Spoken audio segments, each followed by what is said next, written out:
मैं तेरा ध्यान करूं, जब जब तुझको ध्याऊं, नित नूतन गीत लिखूं। मुझे ऐसा वर दे माँ, मैं तेरा ध्यान करूं। जब जब तुझको ध्याऊं, नित नूतन गीत रचूं। मुझे ऐसा वर दे माँ, मैं तेरा ध्यान करूं। मेरी कविता का शीर्षक है टुकड़ा टुकड़ा होती धूप और माँ। खिड़की के जंगले से सटी निस्तब्ध भाव से देखती रहती थी बाहर आते जाते लोग, खचाखच भरा रास्ता, हॉर्न की आवाजें, गाड़ियों की गड़गड़ाहट और भी बहुत कुछ जो उसे नहीं दिखा कभी अपने भीतर, अपने अंतरतम में, जिसे पाने के लिए वह लड़ती रही, जूझती रही, लगातार, प्रतिपल, प्रत्येक क्षण।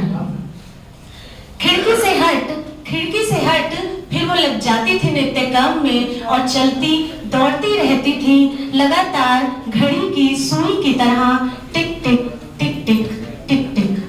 चलते रहना ही उसका ध्येय था शायद, पढ़ना, रुकना, थमना तो जैसे उसे आता ही नहीं था। मेरी आहट पाते ही वो रोटी पकाती, तवे पर चढ़ाती, उतारती, चिमटे से पकड़ती, फुलाती, कभी फूलती तो कभी फट जाती रोटी, और फटने पर निकलती भीतर से भाव, जैसे मेरी माँ की थकान। खिड़की से हट दिनचर्या में व्यस्त, मुझे खाना परोसने के पश्चात समूचे प्रहर जब वो चलती थी, चक्की की तरह पिसती रहती थी, गेहूं के पूरे दाने की तरह, चक्की के दोनों पाटों के बीच। सांझ के पश्चात रात्रि में नित्य कर्मों की समाप्ति पर जब वो आ बैठती थी मेरे पास, तब भी कितनी जीवंत, कितनी समर्थ, कितनी सशक्त प्रतीत होती थी मेरी माँ।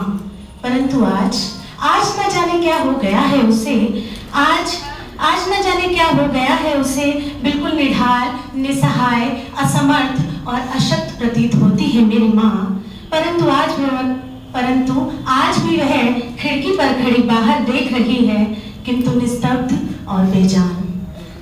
खिड़की से आंगन तक आती हुई वह धूप जो उसके अंतरतम को उजेला कर देती थी, धूप जिसके संग नल की धार पर वह कपड़े धोती थी, धूप जो अपने पूर्णत्व में आती थी और पूरे आंगन में बिखर जाती थी। लेकिन वही धूप आज उसे अकेला कर गई है, वही धूप टुकड़ा टुकड़ा करके आती है आंगन में। आज बस धूप है और माँ है, वही धूप आज उसे निस्तेज कर गई है। और ऐसे में मैं खोजती हूँ बियाबान घर, पुरानी उसी सीढ़ियाँ, कदम दर कदम, और वह जीवंत प्रतिमा जो आज निसहाय और बेजान है।